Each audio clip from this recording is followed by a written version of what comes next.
أعوذ بالله من الشيطان الرجيم. بسم الله الرحمن الرحيم. أقم الصلاة لدلوك الشمس إلى غسق الليل وقرآن الفجر إن قرآن الفجر كان مشهودا ومن الليل فتهجد به نافلة لك عسى أن يبعثك ربك مقاما محمودا وقل رب أدخلني مدخل صدق وأخرجني مخرج صدق واجعل لي من لدنك سلطانا نصيرا. ګناهونه مشتمل ده. یو خدا چې د یو تن مال په ناحقه اخیستل دي، او دویم دا چې د الله تعالی له حکم څخه سرغړونه ده. ګناه هم پکې ډېره شوه، او همداراز ظلم د زړه د تیارې څخه سرچینه اخلي. نو کله چې د قیامت په ورځ متقیان د خپلې تقوا په نور سره جنت خواته روان وي، د ظالمانو لپاره به د هغوی د ظلم له امله تیاره د هلاکت باعث وي. حضرت عایشه رضی الله عنها فرمایي چې نبی علیه الصلاة والسلام وفرمایل چا چې یوه لویشت مکه هم په ظلم او په غصب او ظلم لاندې کړه، نو د قیامت په ورځ به یې اوه واړه ځمکې په غاړه کې وي. درنو اورېدونکو، نو فکر پرې وکړئ، د نن زمانې د ځینو نیمګړو مسلمانانو حال هم له دې کم نه ده. هغوی هم مظلومان ازاروي او تکلیف ورکوي، خو خبر نه دي چې په دې سره هغوی نه بلکې خپل ځانونه بربادوي. په دې سره به دوی یوه لمبه شي او خاورې یې بشي. د الله جل جلاله د عذاب نښانه. همچنان دعوت و تبلیغ فضایل بسیار زیاد و بیشماری دارد که من چندی از آنها را مختصراً به سمع شما عزیزان میرسانم. اول، دعوت و تبلیغ انسان را به زیر سایه رحمت پروردگار میکشاند. قسمی که در آیه مبارکه آمده والمؤمنون والمؤمنات بعضهم اولیاء بعض یأمرون بالمعروف وینهون عن المنکر ویقیمون الصلاة ویؤتون الزکاة ویطیعون الله ورسوله اولئک سیرحمهم الله. در این آیه مبارکه الله رب العزت صفات مؤمنان را ذکر کرده و همچنان فرموده است که هر کسی که دارای این صفات باشه الله رب العزت رحمت الله رب العزت شامل حالش می شود و امر بالمعروف و نهی از منکر یکی از این صفات است. پس عزیزان محترم، مردان مبلغ و مردان دعوتگر در زیر سایه رحمت پروردگار قرار دارند. به هر جایی که بروند مثل باران بهار آنجا لاله‌زار می شود. به گفته شاعر، شیوه نازک دلی را ما ز ابر آموختیم، هر گیاهی تشنه را دیدیم باران. ښه معلومه ده چې بل نبی نه راځي، نو دا د مونږ او تاسو مسؤلیت ده چې خلکو ته دعوت او تبلیغ وکړو او خلک له منکرات څخه بچ کړو او ښو کارونو ته مخ راوړو. لکه څنګه چې په یو حدیث کې نبی علیه الصلاة والسلام فرمایي العلماء ورثة الانبیاء، علما وارثان د انبیاء دي. عالم کله وارث د نبی جوړېدلی شي؟ عالم هلته وارث د نبی جوړېدلی شي چې هغه کار د نبی وکړي.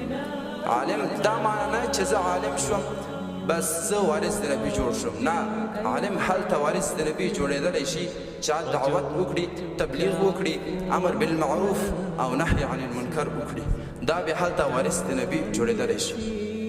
همدارنګه په بل حدیث کې نبی علیه الصلاة والسلام فرمایي وی تاسو خلق راوبلی د معروف کارو خواته او منع کوي د منکراتو څخه.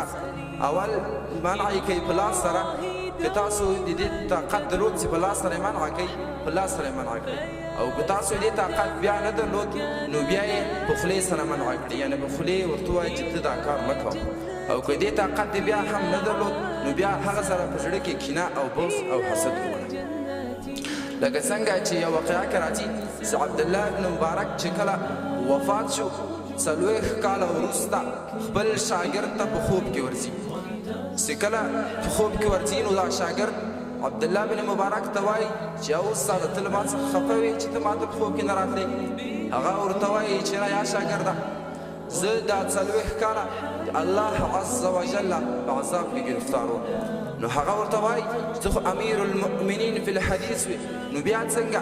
نو هغه ورته وفرمیل چې په لاره یو ورځ یو بدعتي تېرېدی، نو ما دته څه ونه ویلې، دته مې تندی تروش نه کړ، نو دې په سر ما ته 40 کاله عذاب. احترام او سلامي په خاطر د پاک مینې حقیقي په خاطر کله نا کله حاضرې ته راځئ، خوږو ملګرو مقبرې ته راځئ.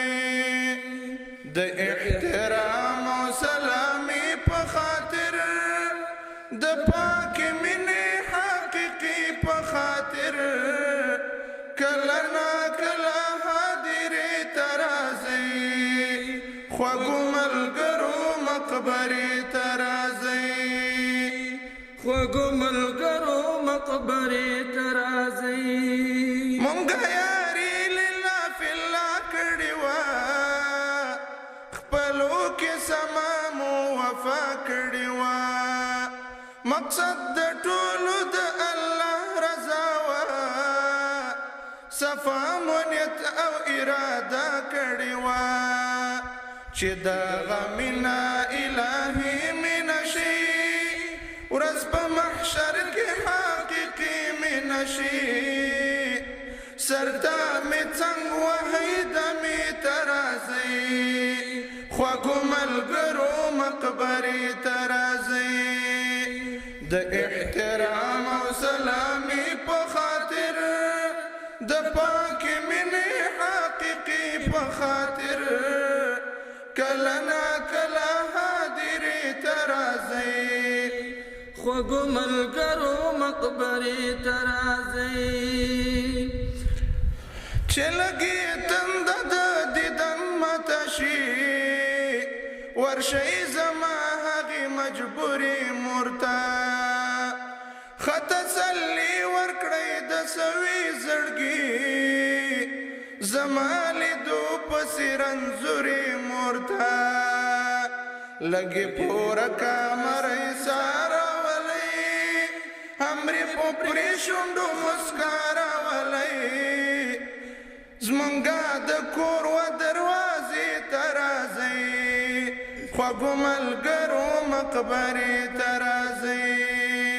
د احترام او سلامي په خاطر د پاک مینې حقیقي په خاطر کله نا کله حاضرې ته راځئ، خوږو ملګرو مقبرې ته راځئ، خوږو ملګرو مقبرې ته راځئ.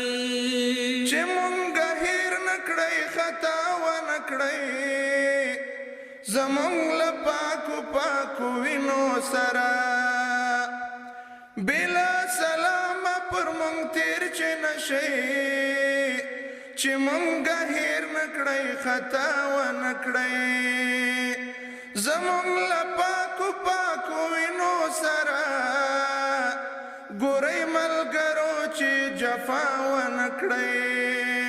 راته درېږي څو قصې کوئ، ځان سره تېرې خاطرې کوئ، راته دعا کوئ جمعې ته راځئ، خوږو ملګرو مقبرې ته راځئ.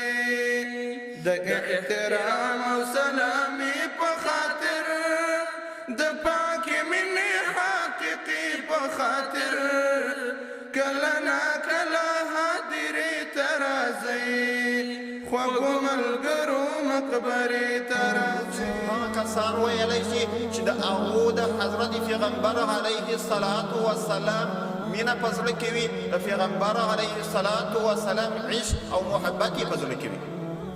ځکه عزتمندو که چېرته موږ او تاسو د صحابه کرامو ژوند ته سر ورښکاره کړو چې صحابه کرامو د پیغمبر علیه الصلاة والسلام سره څومره عشق او محبت کړی ده، همدارنګه په ټول د قیامت ورځې پورې به همداسې عشق او محبت بیا رانسي.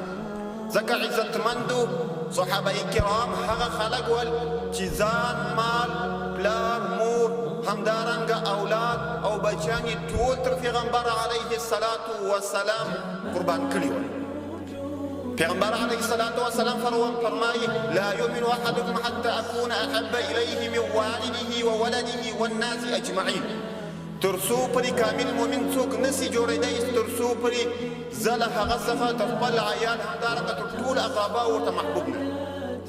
نو عزتمندو د صحابه کرامو عشق او محبت دا حقیقي عشق ځکه د صحابه کرامو د عشق او د محبت واقعي چې موږ او تاسې واورو نو موږ او تاسې به دې ته حیران پاتې شو.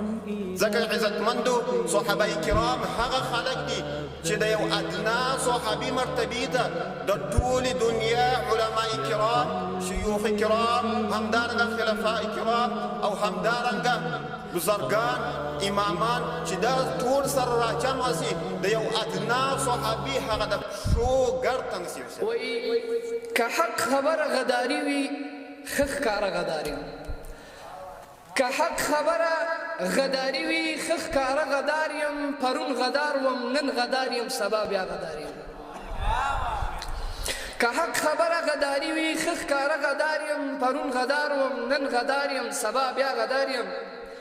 او که چېرته سپینه او سبا خبره کړل جرم وي، که چېرته سپینه او صفا خبره کړل جرم وي، که نوی نسل سپین جهاد ته هڅول جرم وي، که حق خبره په منبر باندې کول جرم وي، که جمهوریت خلاف په نه رخږېدل جرم وي، که د سنګر د مجاهد دفاع کول جرم وي، نو لوی مجرم یم ما بندي کړی ما په دار کړی خلک.